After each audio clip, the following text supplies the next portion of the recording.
И снова здравствуйте. Я, знаете, сегодня решил поделиться с вами еще парой записей, которые делал ранее. Этим летом у меня не получилось попасть в Петропавловскую крепость. Что-то они там мутят, и запрещено теперь даже снимать. Вообще сейчас снимать становится все более проблематичным. Не знаю, режим, видимо, трещит по швам и всего боится, а верные халуи всячески стараются исполнять волю хозяина и неистово бдят. Помните, когда же у родной моей школы в одной из предыдущих прогулок подорвался один охранник? Поэтому я вспомнил, что у меня была такая запись, и вот как раз покажу ее, как и небольшой отрезок записи по уже пройденным нами с вами маршрутам, стараюсь просто немножко разнообразить. А потом двинемся дальше. Вот это мои родные с детства места. Нева, вид на Петропавловку. Вот там вот видите слева корабль, но это его не было. На его месте вот здесь вот справа как раз был ресторан, плавучий ресторан Кронверк. Знаменитый такой, культовое место, как бы сейчас сказали. Там еще вот снимался эпизод из фильма «Золотая мина». Помните, там, где Полищук с Далем встречались? И вот мы сейчас тогда пройдем в Петропавловскую крепость. Про саму Петропавловку я рассказывать особо не буду. Вы наверняка и так знаете, что это наша крепость в центре города. Так же, как все какие-то исторические моменты Петровской эпохи могут в нашем случае оказаться просто утомительными. Лучше поговорим, верно? Так вот. Фон как раз будет, пускай сегодня, немножко повеселее. Вот еще один день.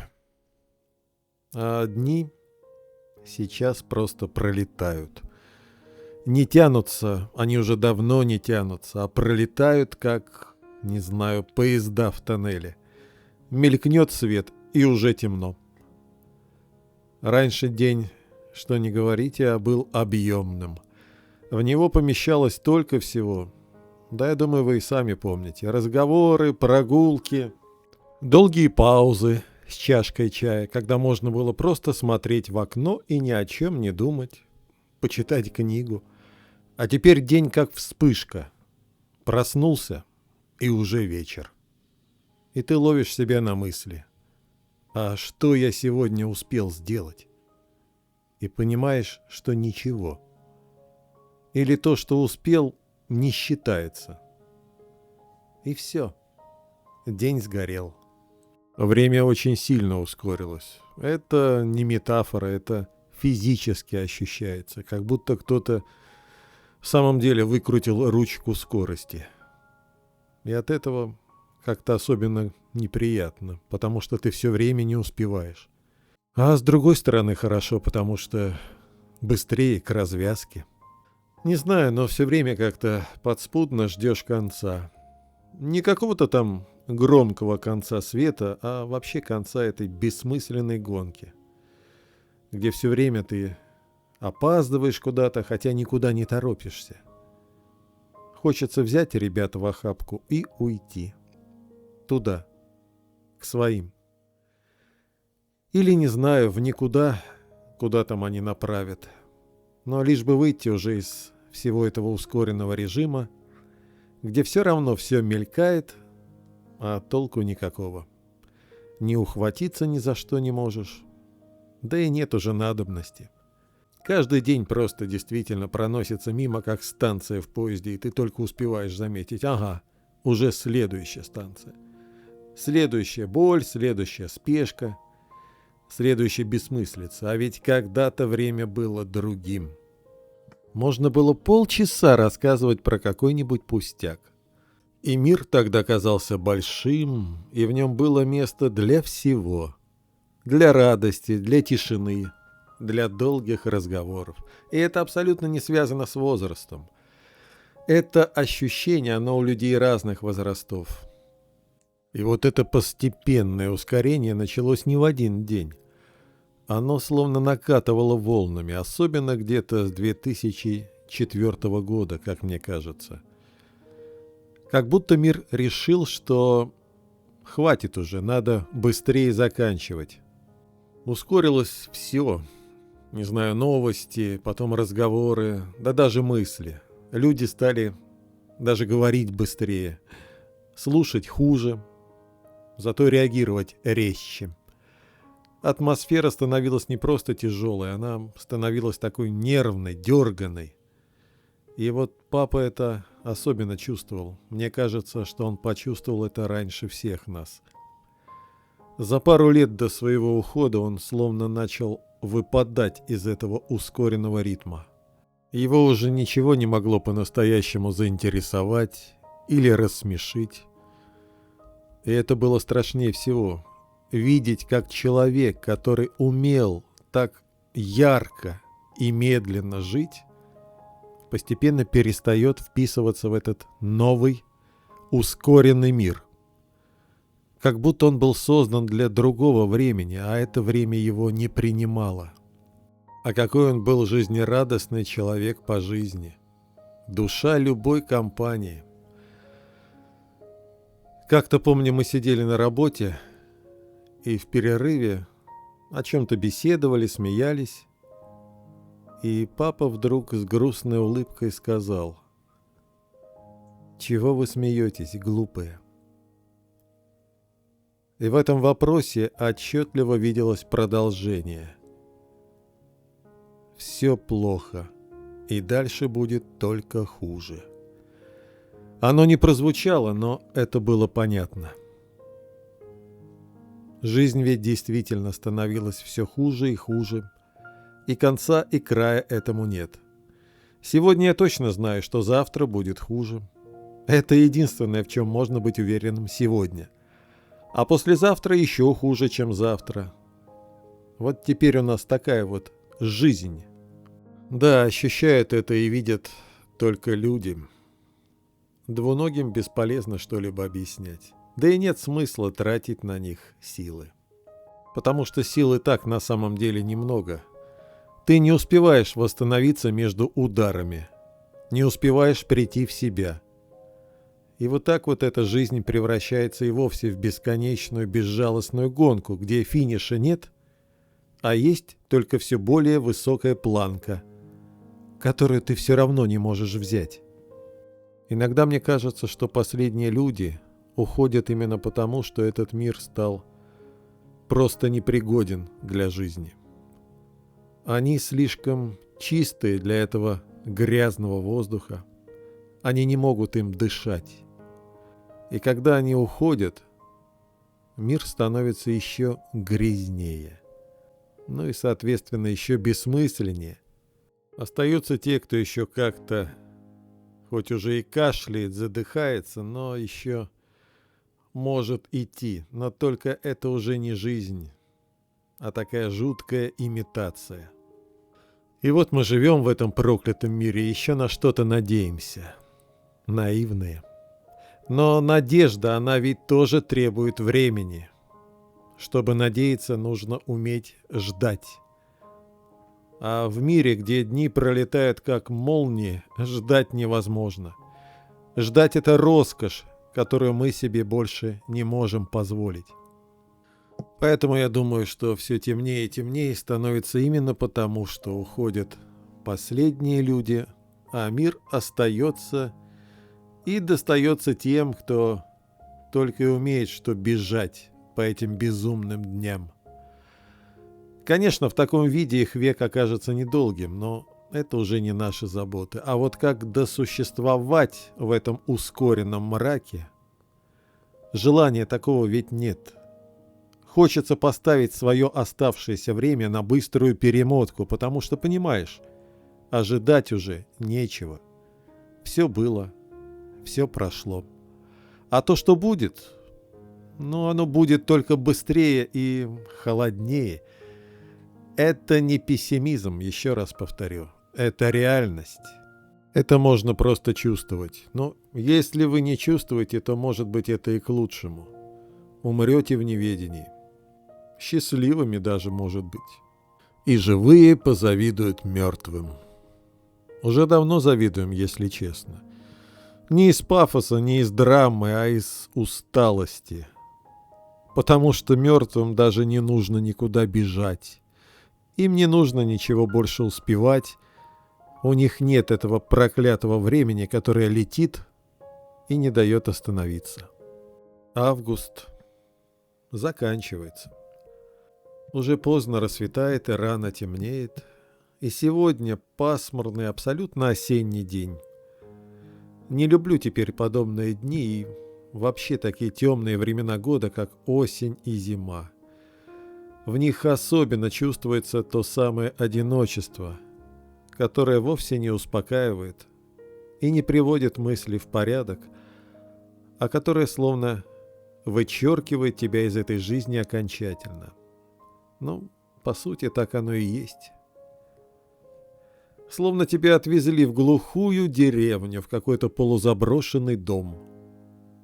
А все уехали по срочным делам, а ты вынужденно остаешься в этой халупе, где электричество-то бывает лишь в ясную погоду.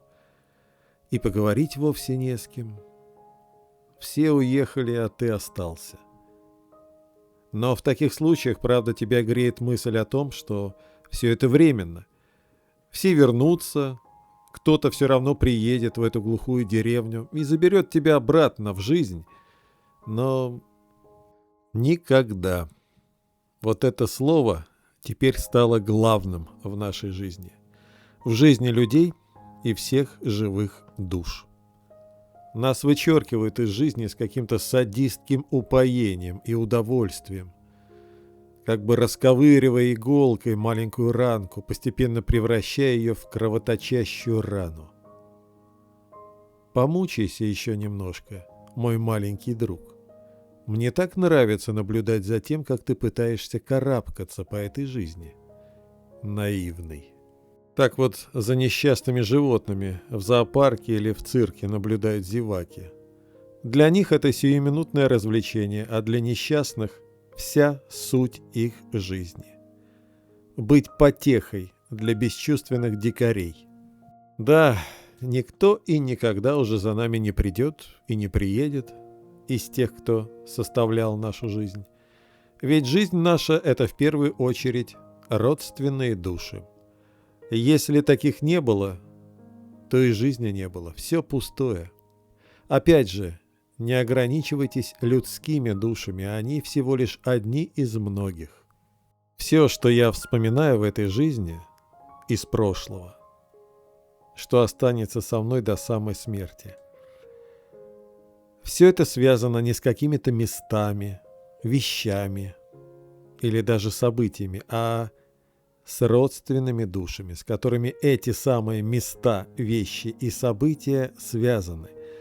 Вы можете приехать в те места, что оставили в душе самые светлые воспоминания, но не почувствуете ничего, кроме пустоты. Потому что дело вовсе не в этом месте, а в тех душах, что вас окружали, когда вы здесь были. Пустеет все, когда вы остаетесь без них. Пустеет сама жизнь, превращаясь в вынужденную и не доставляющую абсолютно никакой радости тягостную прогулку. Наверное, их было много, вот этих самых светлых душ в этом мире, потому что я помню саму атмосферу, которая царила. Сгустки двуногих нелюдей не сильно портили ее, потому что они боялись этой атмосферы покоя и доброты, как черт ладана, как говорится. Но словно мир стали зачищать. Но не так, как говорилось во всех этих многочисленных пророчествах и книжках. Грязь оставить, чистоту изничтожить. Будем строить новый мир. Мир нежити, грязи и пороков. В том социуме, что теперь воцарился в этой ставшей никчемной жизни, уже практически не найти ничего и никого, чтобы излучало свет и тем более гармонию. Мне лично одинаково тошно, как находиться среди этой толпы, так и просто выходить на улицу, покидать стены квартиры, в которых еще теплится память об ушедших родственных душах, а значит и об ушедших светлых годах. Я абсолютно не понимаю вот этот нынешний мир. Для меня все здесь чуждо и необъяснимо. Эта глухая деревня, в которой меня словно забыли, оставили, она уже опостылила мне до безобразия, но я будто бы жду своего автобуса, который все равно обязательно приедет, даже за такими вот забытыми, как я. И уже с трудом верится, что он прибудет в свой срок, а главное, что он увезет меня туда, к своим. Куда все уехали или вернулись, но я был вынужден остаться почему-то здесь. Не понимаю, что мне делать здесь и как, а главное, зачем. Все равно эти мои мысли подавляющее большинство не поймет, сочтет за пустую болтовню или, как это любят называть всякие дуралеи, нытье и депрессию. Чтобы вы понимали, двуногие бездушные создания. Скажу даже более прямо. Радоваться существующему положению вещей могут лишь либо бесполезные бездушные оболочки, либо, извините, самые настоящие конченые твари. Я вот даже по каналам своим заметил, смотрю и не понимаю, темы, где я, в общем, и не говорю ничего особенного, от чего-то взлетают вверх. А где вроде бы вкладываешь душу или выговариваешься, делясь своими внутренними мыслями, ощущениями, пытаясь отыскать, если не ответ, то хотя бы лучик надежды, они абсолютно не вызывают интереса. Ну, как пишет потом YouTube, подписчики реже переходят к этому материалу. И так всю дорогу. Вот так и вся эта нынешняя жизнь. Сплошные преграды, препоны, ненужные балласты, непонимание и бессмыслица, невостребованность и обреченность. Вот вроде бы только пришел в себя, полегчало. Угу. Наблюдатель снова в какой-то момент примется ковырять и бередить рану иголкой, видимо, пуская там слюни от нездорового удовольствия, а ты будешь проклинать как его, так и всю несправедливость и подлость воцарившегося мира. У тебя будут забирать последних оставшихся или едва появившихся, а автобус будет по-прежнему сильно отставать от расписания. Заброшенный домик в такой же заброшенной глухой деревне с трудом сохраняет тусклый огонек лучины, потому что электричества уже здесь давно нет. Кончилось. Тут не надо быть провидцем, чтобы осознавать, что впереди нас ждут лишь новые утраты, болезни, страдания и прочие излюбленные атрибуты нынешнего наблюдателя. Возможно, раньше он был иным, или его место заняло нечто, после которого остается лишь ничто. И, повторюсь, это никакая не депрессия или нытье, или что-либо еще, чем идиоты пытаются оправдать свою глупость и бездушие. Это реалии, которым надо смотреть прямо в лицо, глаза в глаза, а не скрываться под маской дурачка, пытаясь выдать непотребное за желанное. И что тут делать? Не знаю, для всякого и так понятно, что делать вот в таком мире, в общем-то, и нечего. Что может сделать узник в застенках перед смертной казнью? Только оставаться человеком. Вспомните того же Юлиуса Фучика. Но это не значит, что не надо видеть и не надо озвучивать уродливые изъяны созданного нечистью мира. Не пытаться с ними бороться. А как бороться? Тут уже нет общего рецепта, ибо все мы разные, даже те, кто остался с душой. Вот так видите, слово за слово. Прогулялись мы с вами по Петропавловской крепости, вернулись на Семимостье к Никольскому собору и сейчас еще немножечко захватим самое начало набережной Фонтанки у Калинкина моста. Просто хотел вот Петропавловку вам показать, но получилось так, что разговорился несколько. Ну вот, поэтому добавил еще некоторыми ранее снятыми кадрами. мы с вами уже здесь гуляли, но я думаю, повторение мать учения, да, в общем-то, лишний раз можно пройтись и по этим местам. Они, в общем-то, такие спокойные, приятные, тихие. Ну вот лишний раз посмотришь на них, и появляется сила как-то карабкаться дальше. Ну а если кому-то там так нравится смотреть, как я карабкаюсь, ну пусть смотрит, пусть видит, как я снова и снова поднимаюсь.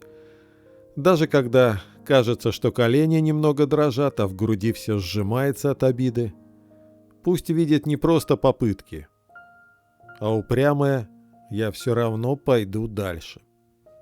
Я не наивный, я просто не готов отдать им свою слабость.